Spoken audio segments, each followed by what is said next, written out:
అన్నం లోకంలో ప్రాణం, సంపద లోకంలో గర్వం. రెండింటికి మించి ఉన్నది వినాయకుని లీల. ఒకసారి స్వయంగా ధనాధిపతి కుబేరుడు తన అహంకారాన్ని చూపించబోయాడు. కానీ గణపతి చిన్న పిల్లాల్లా కనిపించిన ఒక్క భోజనంతోనే ఆ గర్వాన్ని మట్టి కరిపించాడు. ఎలా జరిగిందో తెలుసా? ఈరోజు మనం వినబోయేది గణపతి కుబేరుడి కథ.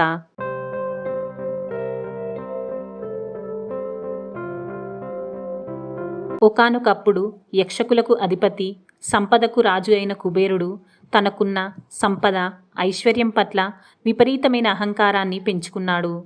తన సంపదను, గొప్పతనాన్ని లోకంలో ఉన్న అందరికీ చూపించాలనుకున్నాడు.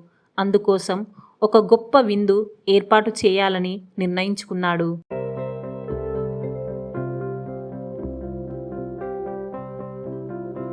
ఆ విందుకు త్రిమూర్తులైన బ్రహ్మ, విష్ణు, మహేశ్వరులను, ఇతర దేవతలను, మహర్షులను కూడా ఆహ్వానించాడు. కుబేరుడు కైలాసానికి వెళ్ళి శివపార్వతులను కూడా తన విందుకు ఆహ్వానించాడు.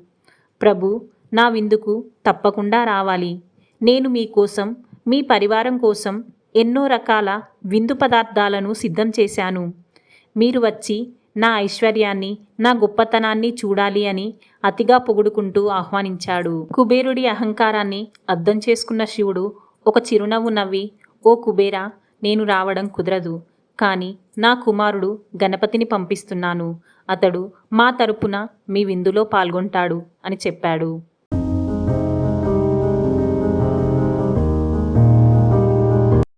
కుబేరుడు మొదట నిరాశపడ్డాడు. కానీ వెంటనే అహంకారంతో, సరే ప్రభు, గణపతి వచ్చినా పర్వాలేదు. నా దగ్గర ఉన్న అపారమైన భోజనం ఒక చిన్న పిల్లాడికి ఏ మూల సరిపోతుంది అని మనసులో అనుకున్నాడు. ఒక చిన్న పిల్లవాడి ఆకలి తీర్చడం తన సంపద ముందు చాలా చిన్న విషయం అనుకొని తిరిగి వెళ్ళిపోయాడు. కుబేరుడు తన రాజ్యంలో అద్భుతమైన విందును ఏర్పాటు చేశాడు. అన్ని రకాల ఆహార పదార్థాలు, పానీయాలు కుప్పలు కుప్పలుగా పోశాడు. దేవతలు, మహర్షులు భోజనం చేయడానికి రావడం మొదలుపెట్టారు. అదే సమయంలో గణపతి ఆ విందులో పాల్గొనడానికి వచ్చాడు. గణపతి కుర్చీలో కూర్చుని భోజనం మొదలుపెట్టాడు.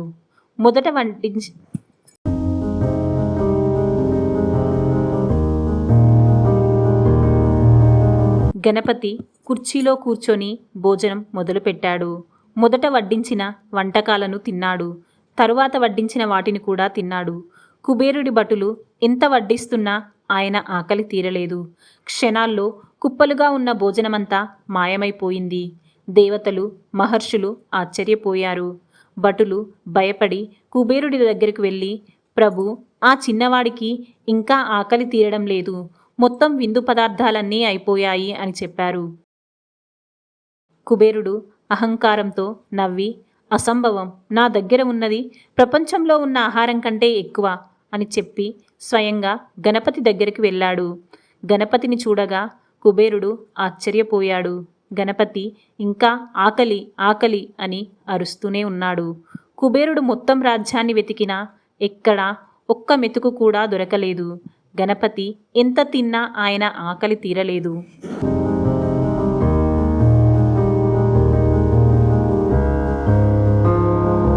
గణపతి తన ఆకలితో కుబేరుడి కడుపులో ఉన్న అహంకారాన్ని కరిగించి వేశాడు. తన సంపద, గొప్పతనం ఎంత చిన్నవో కుబేరుడికి అర్థమైంది. భయంతో, వినయంతో కుబేరుడు పరుగున శివుడి దగ్గరికి వెళ్ళి, ప్రభు, నన్ను క్షమించండి. నా అహంకారం వల్ల ఈ పరిస్థితి వచ్చింది.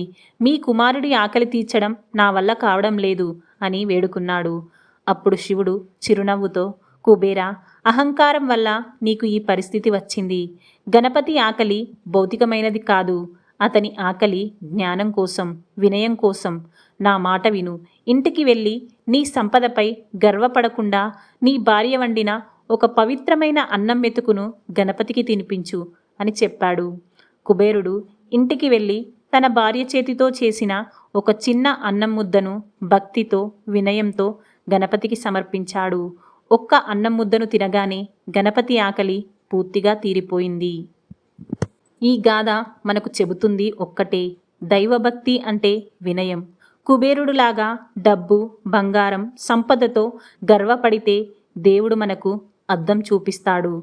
కానీ గణేశుడిలా సరళత, జ్ఞానం, సత్యం ఉంటే భగవంతుడు ఎప్పుడూ మన పక్కనే ఉంటాడు. ధనానికి గర్వం చేస్తే అది క్షణాల్లో నశిస్తుంది. కానీ భక్తి నిజమైతే చిన్న అన్నం గింజ కూడా దేవుడిని సంతృప్తిపరుస్తుంది.